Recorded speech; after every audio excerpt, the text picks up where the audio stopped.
அன்பு குழந்தைகளே, ஒரு அமைதியான சிறிய கிராமத்தில் ஒரு வயதான மரவெட்டியார் வாழ்ந்து வந்தார்.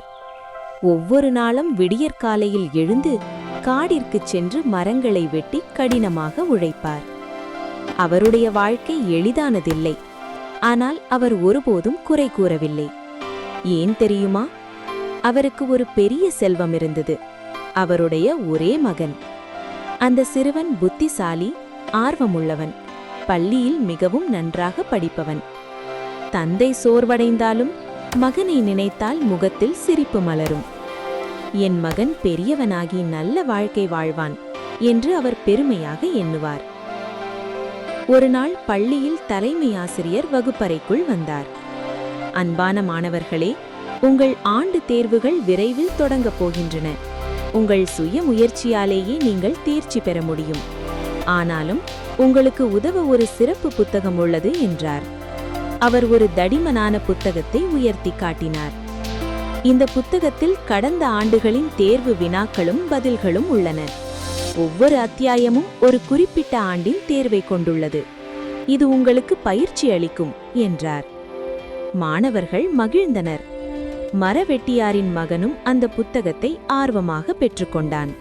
அவன் தினமும் அதை படித்து பயிற்சி செய்தான். இறுதியாக தேர்வு நாளும் வந்தது. அனைத்து மாணவர்களும் அமைதியாக அமர்ந்து எழுத தயாரானார்கள். ஆனால் திடீரென மரவெட்டியாரின் மகன் எழுந்து நின்றான். நான் இந்த தேர்வை எழுத மாட்டேன் என்றான். ஆசிரியர் ஆச்சரியப்பட்டார்.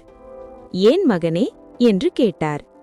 அவன், இந்த புத்தகத்தில் உள்ள வினாக்கள் பழைய மாணவர்களை தேர்ச்சி பெறச் செய்திருந்தால், நானும் அவற்றை சரியாக தீர்த்தால் பிறகு எனக்கு நேரடியாக பட்டம் கிடைக்க வேண்டாமா என்று பதிலளித்தான்.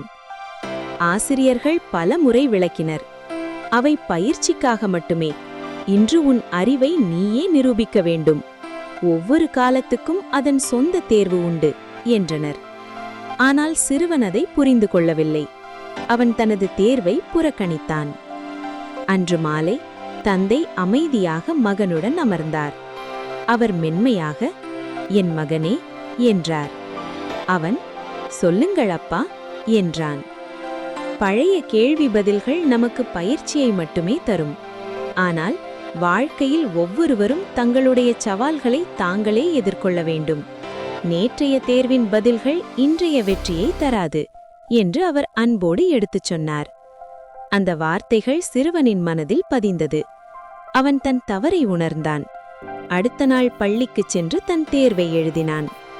கதை சொல்லும் நன்மெறி, பயிற்சி நம்மை தயார் செய்யும். ஆனால் ஒவ்வொருவரும் தங்களுடைய சவால்களை தாங்களே எதிர்கொள்ள வேண்டும். இந்த கதை உங்களுக்கு பிடித்திருந்தால் லைக் செய்யவும், சப்ஸ்கிரைப் செய்யவும், உங்கள் நண்பர்களுடன் பகிரவும் மறக்காதீர்கள். ஏனெனில் ஒவ்வொரு குழந்தைக்கும் தங்களுடைய தேர்வில் பிரகாசிக்க ஒரு வாய்ப்பு இருக்கிறது.